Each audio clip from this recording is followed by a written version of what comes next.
আসসালামু আলাইকুম। Welcome to my channel cooking with Tanzina.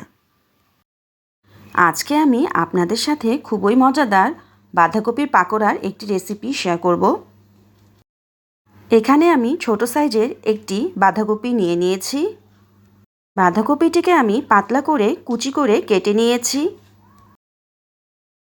এটি পাতলা করে কাটার চেষ্টা করবেন, তাহলে পাকোড়াটি ক্রিস্পি হবে।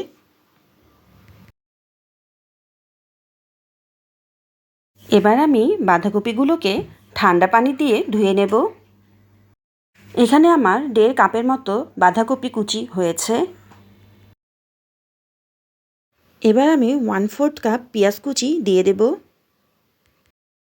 লবণ দেব স্বাদ মতো। আদা, রসুন এবং জিরা বাটা দেব 1 চা চামচ। চাট মশলা দেব 1 চা চামচ এবং গরম মশলার গুঁড়ো দেব 1 চা চামচ। এখানে আমি 3টি কাঁচামরিচ কুচি এবং ধনেপাতা কুচি দিয়ে দিয়েছি। এবার বেসন দিয়ে দেব 1/2 কাপ। কর্নফ্লাওয়ার 3 টেবিল চামচ। কর্নফ্লাওয়ার দিলে পাকোড়ার বাইরের অংশটি ক্রিস্পি হয়। আপনারা এখানে বেসনের পরিবর্তে ময়দা ইউজ করতে পারবেন এবং কর্নফ্লাওয়ারের পরিবর্তে চালের গুঁড়োও ইউজ করতে পারবেন।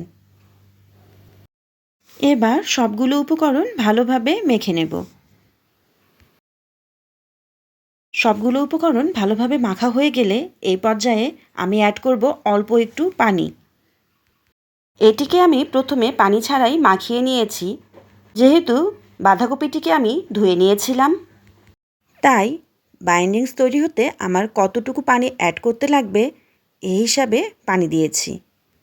আমার মাখানো হয়ে গিয়েছে, এবার ভাজার পালা। আমি চুলায় একটি প্যানে তেল গরম করে নিয়ে বাঁধাকপির পাকোড়াগুলো দিয়ে দেব।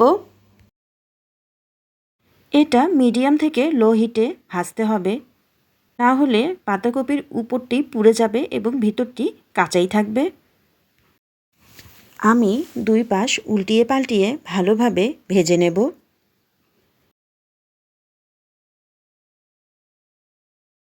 আমার ভাজা হয়ে গিয়েছে।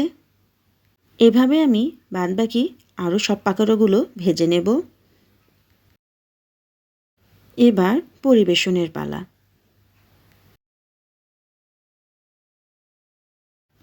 আমি একটি পাকোড়া ভেঙে দেখাচ্ছি। দেখুন পাকোড়াটি উপর থেকে কি সুন্দর ক্রিস্পি হয়েছে এবং ভিতরটা জুসি হয়েছে।